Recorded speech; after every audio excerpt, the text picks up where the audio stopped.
मेघना श्यामलाल और सुजाता की इकलौती औलाद थी, इसलिए वो लाडली भी थी। उसके पिता श्यामलाल किताबों की दुकान चलाते थे। मेघना भी अपनी पढ़ाई पूरी करके अब अपने पिता के साथ ही दुकान पर बैठती थी। मेघना बेटी, ला तेरे बालों में तेल लगा दूं? कितने दिन हुए तूने सिर की मालिश भी नहीं करवाई। लंबे बाल रखने का शौक है पर तेल भी तो लगाया कर। माँ, तुम हो ना मेरे बालों की देख रेख करने वाली, तो मुझे क्यों चिंता होने लगी? अच्छा, ससुराल चली जाएगी तो खुद से ही अपने सारे काम करने होंगे तुझे। क्या माँ, मैं तो वहाँ भी तुम्हें ही ले जाऊंगी। अगले दिन मेघना के पिता दुकान की किताबें और स्टेशनरी खरीदने बड़े बाजार चले जाते हैं। मेघना दुकान पर बैठी होती है। जी, मुझे एक फाइल मिलेगी, बड़ी ऑफिस फाइल। जी, ये 60 रुपए और ये 80 रुपए वाली है। ये 80 रुपए वाली दे दीजिए। ये इस तरह से पेपर नहीं लग पाएंगे, रुकिए मैं आपको पेपर पंचिंग मशीन देती हूँ। थैंक यू वेरी मच, वरना कोई इतनी मदद नहीं करता। वैसे मेरा नाम राजीव है, क्या आपका नाम जान सकता हूँ? जी, मेरा नाम मेघना है। धीरे धीरे मेघना और राजीव दोस्त बन गए और अक्सर एक दूसरे को वक्त देने लगे। और फिर एक दिन, मेघना, विल यू मैरी मी? हाँ राजीव, मैं भी आपसे बहुत प्यार करती हूँ। राजीव और मेघना अपने परिवारों में बात करते हैं और दोनों की शादी हो जाती है। मेघना अपने ससुराल आती है। राजीव के परिवार में राजीव के अलावा उसके माता पिता और छोटे भाई बहन थे। रिचा, अपनी भाभी को कमरे में ले जा। जी क्या? मैं अभी और इसी वक्त आता हूँ। अच्छा रुकिए, मैं आता हूँ। राजीव, अभी इस वक्त कहाँ निकल रहे हो? बेटा, आज तो तुम्हारी शादी हुई है और बहू को यूं अकेले छोड़कर जाना जरूरी है क्या? माँ, ऑफिस में कुछ वर्कर्स दंगे पर उतर आए हैं, तो मेरे बॉस ने मुझे अर्जेंट बुलाया है। अब नौकरी में तो ऐसा ही होता है ना माँ, मुझे जाना होगा। मैं मेघना को समझा दूंगा, वो समझदार है।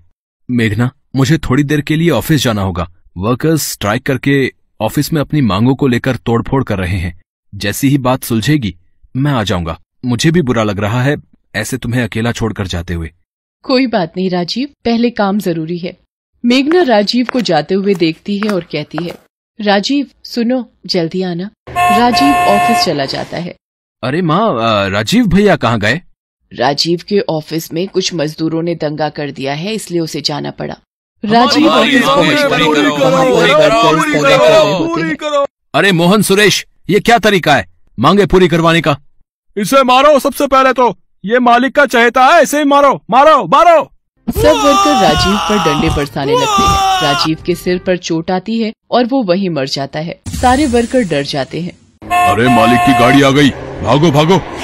राजीव, ये क्या हुआ? राजीव सर, ये तो मर चुके हैं। हमें ये बुरी खबर राजीव के परिवार को देनी होगी। बॉस राजीव के घर फोन करके राजीव के मरने की खबर देता है। ये नहीं हो सकता, मेरा राजीव नहीं। पिता का फोन हाथ से छूट जाता है। वो बड़ी मुश्किल से सबको ये बात बताता है। मेरा राजीव, ये क्या हो गया? हमारी खुशियों को किसकी नजर लग गई? भैया, आप हमें छोड़कर क्यों चले गए?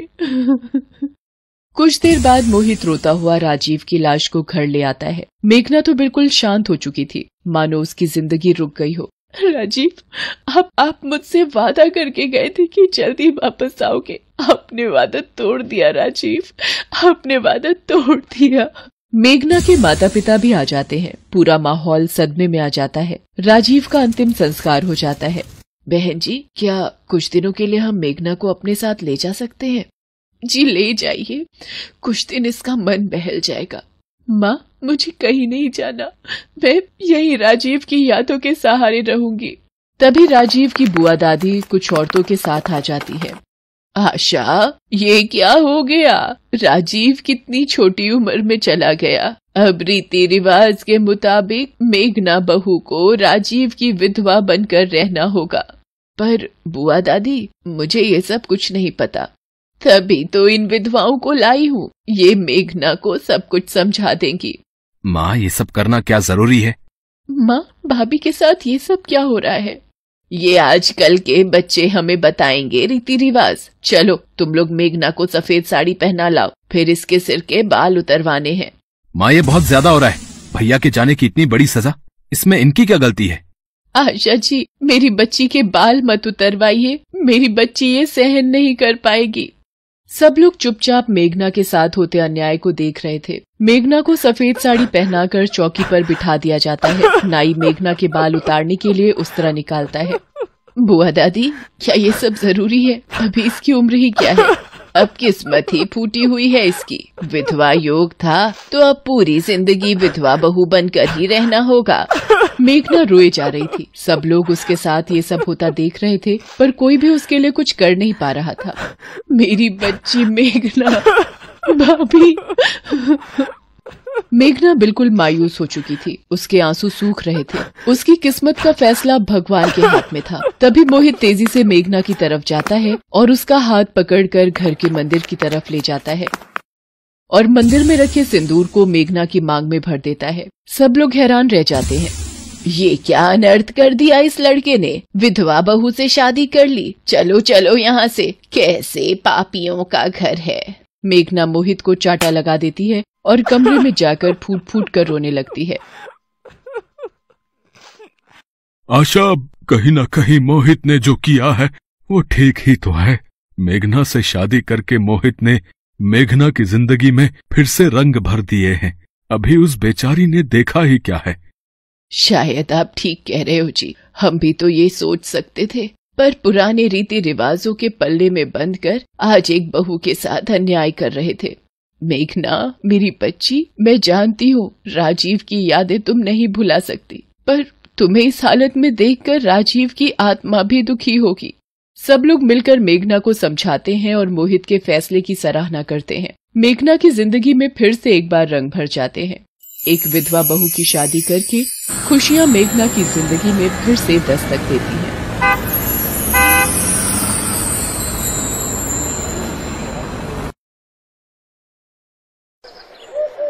अशोकलाल शादी की तैयारियों में व्यस्त था। कुछ देर बाद उसके घर बारात आने वाली थी। वो खुश भी था और उदास भी।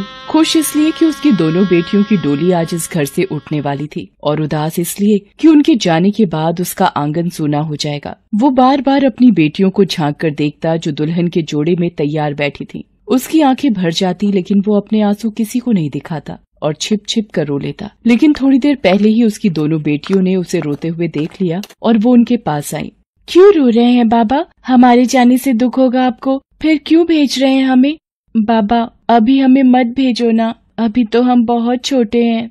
अपनी बेटियों की बात सुनकर अशोकलाल उन्हें गले से लगा लेता है।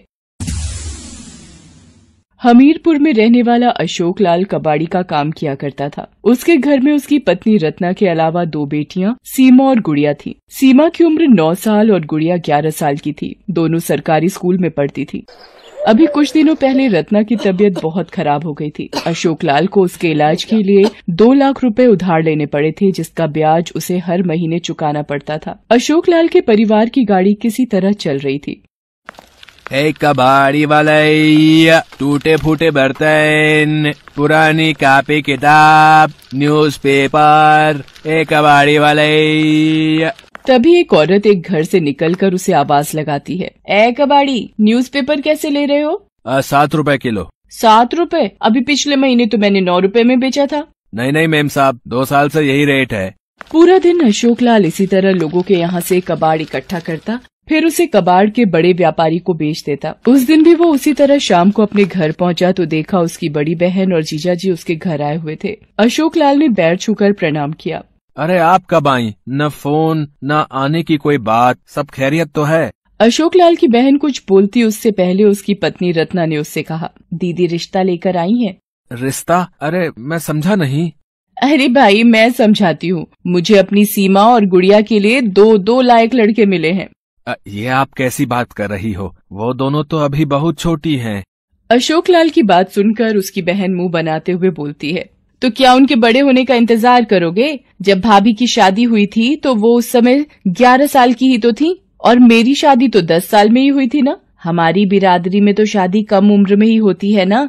अरे हमारा जमाना कुछ अलग था बहन, अब दुनिया बदल गई है। तो क्या चाहते हो? इन दोनों को घर बिठा कर रखना है और कल को कोई ढंग का लड़का इन्हें बिरादरी में नहीं मिला, जब इनकी उम्र बढ़ जाएगी, फिर बिठा कर अपनी छाती पर मूंग दलवाना दोनों से, और उस समय मुझे मत कहना कि लड़का खोज दो। हाँ।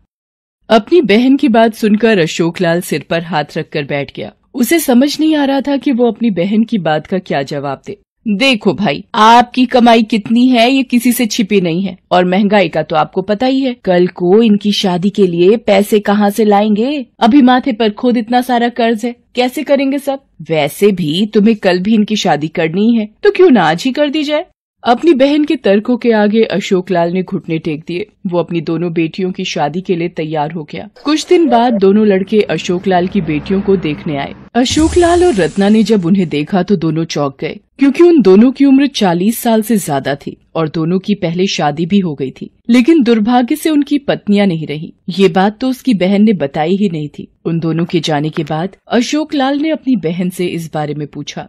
इसी को कहते हैं भलाई का तो जमाना ही नहीं रहा। मैंने दो लड़के ला कर दिए जिन्हें शादी में एक पैसा दहेज भी नहीं चाहिए, और तुम उम्र लेकर बैठ गए। अरे उम्र का क्या अचार डालना है, वैसे भी लड़कों की उम्र नहीं देखी जाती। अशोक लाल और रत्ना मजबूर थे। एक तो पैसों की मजबूरी उनके साथ थी और दूसरा बिरादरी का दबाव भी था उन पर। वे शादी को तैयार हो गए। 5 दिन बाद शादी की तारीख तय हुई। इधर इन दोनों छोटी बच्चियों को शादी का मतलब भी नहीं पता था। एक दिन जब वे दोनों स्कूल जा रही थीं, तो उन्होंने एक सवाल अपनी माँ से पूछा।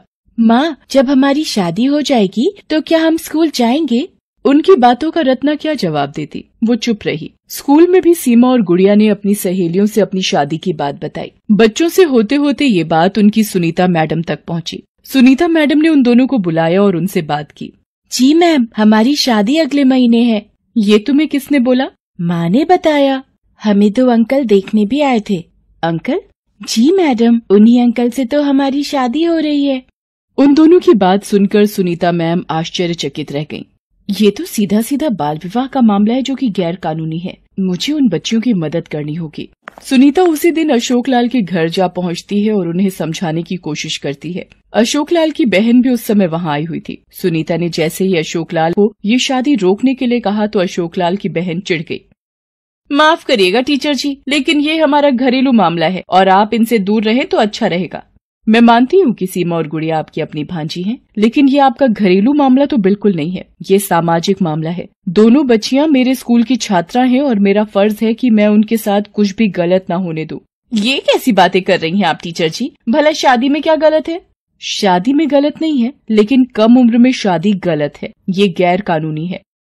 सुनीता ने अपनी बात उन्हें समझाई, लेकिन अशोक लाल की बहन को उनकी कोई बात समझ नहीं आई। उल्टा उसने सुनीता मैडम को बेइज्जत करके घर से निकाल दिया। दुर्भाग्य की बात ये थी कि इस बार अशोक लाल ने भी चूं तक नहीं किया। इधर सुनीता ने भी हार नहीं मानी। उन बच्चियों की शादी वाले दिन वो थाने पहुंची और इस बाल विवाह के खिलाफ रिपोर्ट लिखवा दी। इंस्पेक्टर इंदिरा ने जैसे ही बाल विवाह की बात सुनी वो चौंक गई। मैडम, बहुत उम्मीद लेकर मैं आपके पास आई हूँ। उन बच्चियों का जीवन बचा लीजिए, नहीं तो मैं खुद को कभी माफ नहीं कर पाऊंगी।